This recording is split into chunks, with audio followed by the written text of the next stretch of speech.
À l'occasion du centenaire de la mort de Jack London, le festival Histoire de Pessac met à l'honneur l'auteur de Cro-Blanc, notamment avec la diffusion du documentaire de Michel Viot, Jack London, une aventure américaine. Nous avons rencontré le réalisateur qui nous a parlé de son admiration pour l'auteur, mais aussi de tous les paradoxes qui entourent un homme à la vie tout aussi romanesque que ses personnages. L'histoire avec Jack London, elle est multiple pour moi. C'est une histoire qui s'inscrit déjà au milieu des années 90. J'avais collaboré à une émission de France Télévisions, c'était sur France 3, c'était Bernard Rapp, qui s'appelait Un siècle d'écrivains. Et puis là, il y a 2-3 ans, c'est comme ça que les choses s'imposent. En tout cas, j'ai eu l'envie impérieuse de marcher sur ses traces de nouveau. Et avec une maturité de réalisateur, 30 ans, pas 30 ans, mais 25 ans avaient passé. Et puis, je crois que je suis un réalisateur différent, forcément. Je suis un homme différent aussi. Et hier, on a un peu parlé avec donc, ceux qui sortaient de la projection. Oui, ça m'intéresse. Et il y en a quelques-uns qui nous ont dit qu'ils avaient l'impression que le personnage était un peu fantasmé. Un peu c'était vraiment genre le grand aventurier, etc. Et qu'on voyait les parties mauvaises, on va dire, entre guillemets. Genre on les voyait surtout à la fin et peut-être pas autant que certains l'auraient pensé. Mais non, Qu'est-ce que vous répondez? Alors, après, c'est des choix personnels, mais moi, personnellement, quand je vois Jack London, j'aurais plutôt une admiration folle pour l'espèce de météorite qu'il représente. C'est un homme qui est bigger than life, qui a une personnalité hors norme. On ne va pas arriver avec un esprit étriqué pour commencer à dire ah oui, mais il avait dit ça. Non, non, mais attendez. Là, on a quelqu'un qui a une personnalité qui est au-dessus du commun des mortels. D'abord, on a quelqu'un qui est un immense écrivain.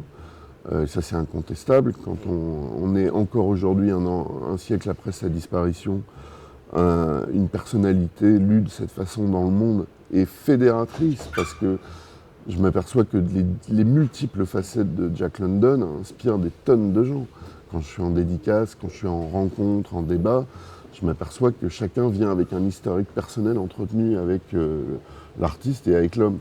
Donc voilà, la dimension de cet homme qui, au-delà de l'écrivain, était un homme d'une modernité absolue, qui était un homme en avance sur son époque, tant dans les domaines des différents médiums artistiques mis à sa disposition, que ce soit la photographie, que ce soit le cinéma, qui venait compléter son approche littéraire, en même temps sur le plan de l'exploration, de l'aventure, et surtout du positionnement politique et social.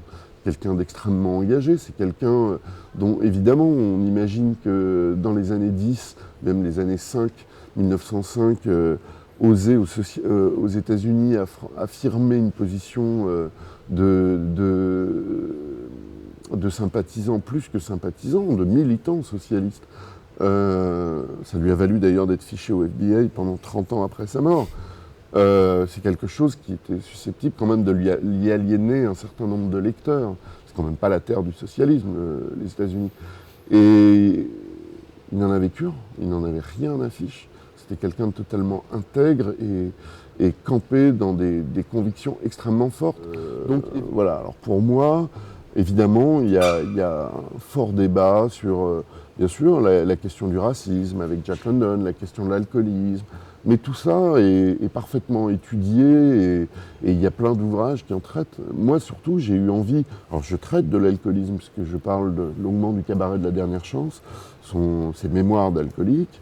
Le racisme, je fais quand même sentir dans le passage, l'épisode du Mexique, qui a là un paradoxe qui commence à apparaître assez cruellement.